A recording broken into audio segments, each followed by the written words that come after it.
Ok, c'est parti. Bonjour tout le monde. On se retrouve aujourd'hui pour une nouvelle très courte vidéo en attendant la sortie du test complet sur le Sony A7 Mark III. Vous êtes quelques-uns à m'avoir demandé une vidéo sur l'éclairage que j'utilise dans ma dernière vidéo, qui change un petit peu, qui est cet éclairage Phi. C'est vrai que ça change un petit peu de ce que j'ai fait auparavant. Auparavant, j'avais juste une grande lampe, la 120D avec le Light Dome qui m'éclairait un petit, enfin pas de face totalement, mais qui m'éclairait un peu en douche. C'était un type d'éclairage que j'affectionnais pas trop, c'était très simple à utiliser, ça faisait le taf, mais il n'y avait rien de beau là-dedans. Donc voilà, j'ai voulu faire un autre type d'éclairage, un truc un peu plus sophistiqué, un peu plus différent, et qui me plaisait beaucoup plus. Alors, cet épisode n'est pas du tout sponsorisé par qui que ce soit, mais je vais beaucoup citer la marque Aputure, car les trois lampes que j'utilise ici, excepté celle du fond, qui est donc une quatrième lampe, donc les trois lampes qui m'éclairent moi, sont de la marque Aputure. Deux m'ont été envoyées, la troisième non, j'ai dû l'acheter. Donc voilà, ça vous savez.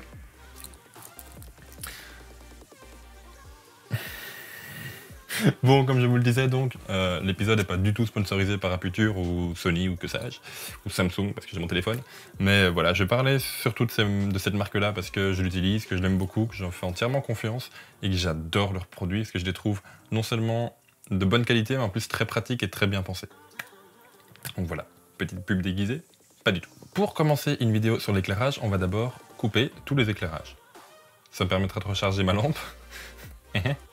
Et en plus de vous montrer un petit peu ce que ça donne sans éclairage. Hop, hop, et hop. Alors, vous voyez tout de suite ici que l'image est du coup beaucoup plus dégueulasse, elle est remplie de grains, en tout cas sur mon retour vidéo sur mon téléphone, c'est vraiment dégueu. J'ai juste laissé une lampe allumée, c'est celle derrière. Alors, on va pas en parler très longtemps, hein. C'est une très bête lampe de chez Ikea qui coûte 10 € et qui sert juste à éclairer mon armoire et d'un point de vue pratique à m'éclairer quand je vais chercher quelque chose sur mon armoire. Donc voilà, c'est une lampe Ikea. Le nom, c'est Sklo de Blush. Voilà. Deuxièmement, j'ai une deuxième source lumineuse qui est très légère, c'est le Velux qui est ici au-dessus et qui m'éclaire mais très légèrement. Si je lève la tête, vous voyez que je suis un peu plus éclairé parce qu'avec ma casquette ça bouge un peu. Voilà, ça vous savez qu'il y a un petit peu de lumière qui vient de là, mais c'est franchement très peu. De plus, quand je tourne cette vidéo, il est déjà presque 22 h, du coup la lumière, on fera ça. Alors comme je vous l'ai dit, avant de rallumer les lumières, ce setup est composé de 3 lampes, toutes les 3 de chez Aputure. J'en ai une sur ma gauche à 60 cm qui vient m'éclairer, qu'on va appeler la lumière principale. Une deuxième qui est juste à côté de moi, d'ailleurs si je fais ça on la voit dans le cadre, c'est la toute petite qui occupe à recharger. C'est une deuxième lumière, on va appeler lumière secondaire, lumière de remplissage, on va l'appeler fill in, fill light je pense en anglais. On va parler français, on va l'appeler lumière de remplissage, qui vient me déboucher un tout petit peu ici sur le côté, mais vous allez voir c'est vraiment très léger. Et alors j'ai une grosse lampe qui vient m'éclairer le dos, qui vient m'éclairer l'arrière de la figure et surtout le côté en fait. Et qui va servir à me déboucher un petit peu.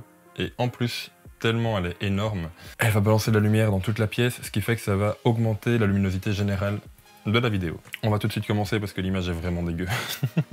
La première c'est, hop, celle-ci, voilà. La Aputure Amaran 198C qui va m'éclairer en rouge. Alors, ici je vais la mettre un peu au max, vous allez voir. C'est un peu dégueu, dans ce cas-là ça fait une lumière très dure. Alors je joue un petit peu avec la teinte de luminosité, hein. Vous voyez que ça passe de rouge à bleu. Je joue avec, c'est normal, c'est pas votre écran qui déconne. J'ai choisi de la mettre en rouge, totalement en rouge, pourquoi ? Parce que en plus du contraste de lumière, j'aimerais bien jouer un peu sur un contraste de couleur avec du rouge d'un côté et la petite lumière ici qui vient m'éclairer en bleu. Je trouvais ce concept assez sympathique. Mais vous voyez que si la lumière est toute seule, non seulement elle est très dure, mais en plus la lumière toute rouge, c'est vraiment dégueu. Donc on va la baisser un tout petit peu, voilà, comme ça, juste pour éclairer mon visage, de ce côté-ci. Assez fort, mais pas trop non plus, pas que ce soit cramé, et pas non plus pendant la vidéo, je suis comme ça, parce que sinon, c'est moche. Deuxième lampe, c'est celle-ci, la Aputure Amaran M9, qui coûte aux alentours de 50 € sur Amazon. En plus, je lui ai rajouté une petite gélatine bleue, de façon à m'éclairer en bleu, toujours pour le contraste de couleur. Alors elle est beaucoup moins puissante évidemment que son grand frère, mais elle vient quand même me déboucher une partie du visage. Alors on peut voir sans et avec. On voit pas mal d'ombre ici, formée par l'autre lumière, hein. Et ici, elle vient tout déboucher. Alors pour ça, il faut la mettre vraiment très près, comme je vous l'ai dit. Je fais à peine ça, elle est dans le cadre. Elle est vraiment sur le bord du cadre. Parce que comme elle n'est pas très puissante, si jamais plus loin, ben, la lumière, on la voit pas très bien sur mon visage.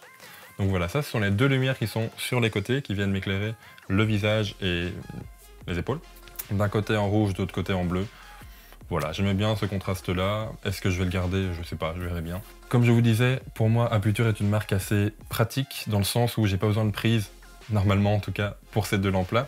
La première, la Marantz 198, elle est éclairée par une batterie qu'on a ici derrière.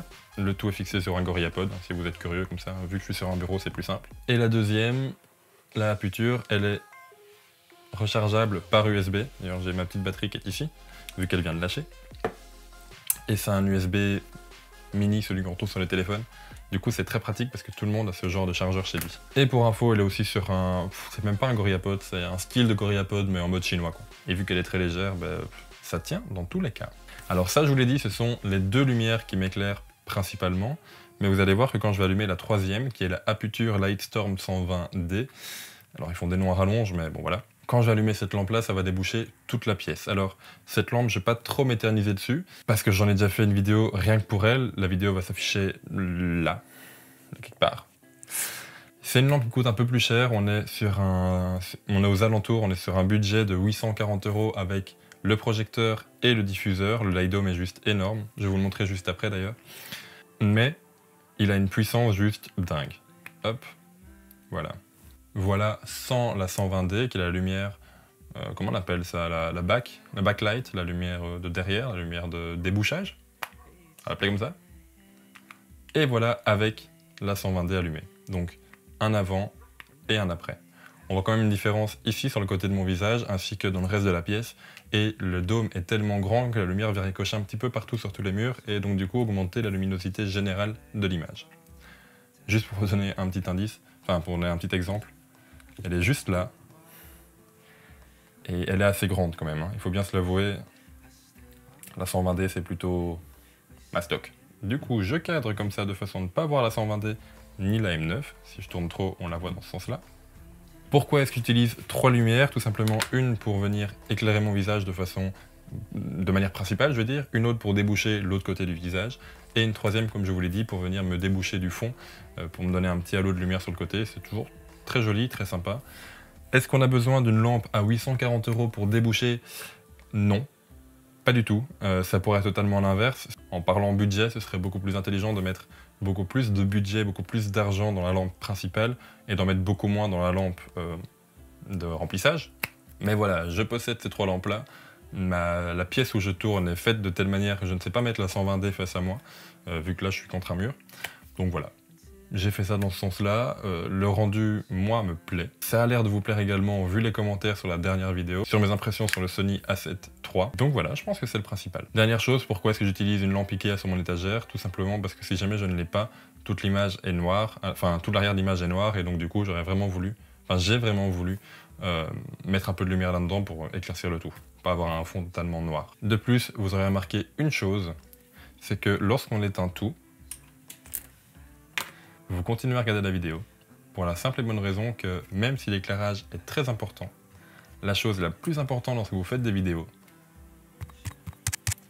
c'est le son. C'est très important d'avoir de bonnes lumières, c'est encore plus important de savoir quand et comment les utiliser, et savoir où les placer, comment les gérer, mettre quel filtre devant, mettre quelle couleur, etc.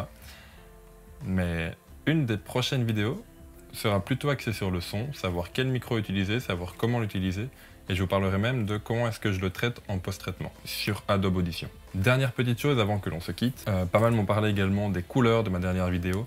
Est-ce que ça vous intéresserait que je vous fasse comme cette vidéo ici, en condensé assez rapide, en moins de 5 minutes? Est-ce que ça vous intéresserait que je vous parle un petit peu du post-traitement que je fais sur la colorimétrie de mes vidéos? Si oui, mettez-le en commentaire. Sinon, mettez-le aussi en commentaire. Et voilà, on se retrouve bientôt pour une prochaine vidéo. Normalement, la prochaine sera sur le Sony A7 III, le test très complet, mais comme je vous l'ai dit, ça prend du temps de tout tourner, et je voudrais bien vous faire ça de manière professionnelle cette fois-ci. Sans rien oublier, en illustrant bien la vidéo, bref. Tous les commentaires que vous me faites à chaque fois, et qui sont la plupart du temps très constructifs, et je vous en remercie là-dessus, je vais essayer d'en tenir compte. Bref, nous on se voit bientôt pour une prochaine vidéo. En attendant, sortez, faites des photos, amusez-vous, et puis, salut! Ciao!